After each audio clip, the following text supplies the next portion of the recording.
დირო თოფები.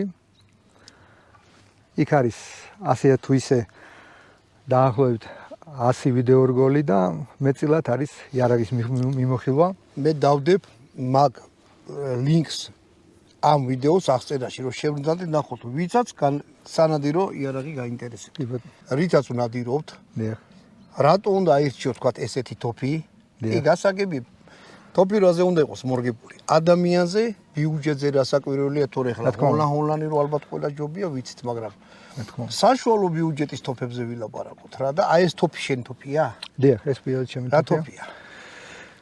ეს არის ბენელი 828 U Silver-ი. ეგ იაფიან თოფი არ არის? არა, 3000 ფარგლებშია ევრო დაახლოებით. 3000 ევრო? ხო, დაახლოებით. ძვირიანი თოფია. დიახ. ანუ ეს ბევრი ამას ვერ შეწუდება. ვერ შეწუდება. მაგრამ აი ხა რავი როგორ ხმარობ ამ თოფს? აი ჯიგრულად რასაც ქვია იქ მანქანაში თუ აზიზი თოფია და გაფრთხილება უნდა? არა, ზოგადად ეს თოფი აზიზი თოფია, მაგრამ რაც შეეხება უფრო ნაზი თოფია, რა თქმა უნდა.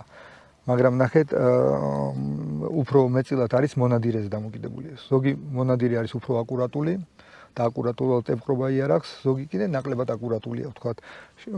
ამ შემთხვევაში ეგ კატეგორია ფიქრობს, რომ ეს არის მხოლოდ და მხოლოდ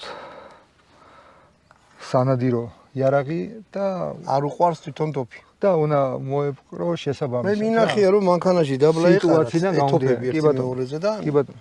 მიბეჟმობეჟეს. ნუ აქ მე ვერაფერს ვერ ვიტყვი.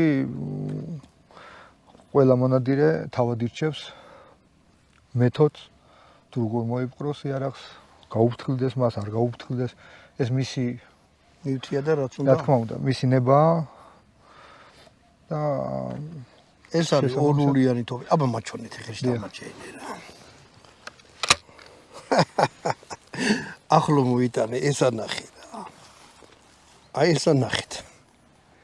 ეს რა მაგარი რაღაცა. ესეთი ფორმები თვითონ ახასიათებს იტალიელები მაგრები არიან. დიახ, იტალიური იარაღი ეს. იტალიელები მაგრები არიან. თოფი არის მსუბუქი რა, აი. 2900-ია. ხო, აი ამ ხელა თოფისთვის ეხლა ხელი რომ მოვკიდე. შეგრძნება აქ ძალიან მაგარი.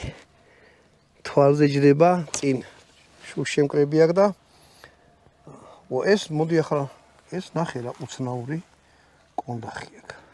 დიახ, ეგ არის ამორტიზატორი, პროგრესი. დიახ, ამას ქვია პროგრესივ კომფორტი. ესე იგი სროლის დროს ეს დარტყმოს ამორტიზატორი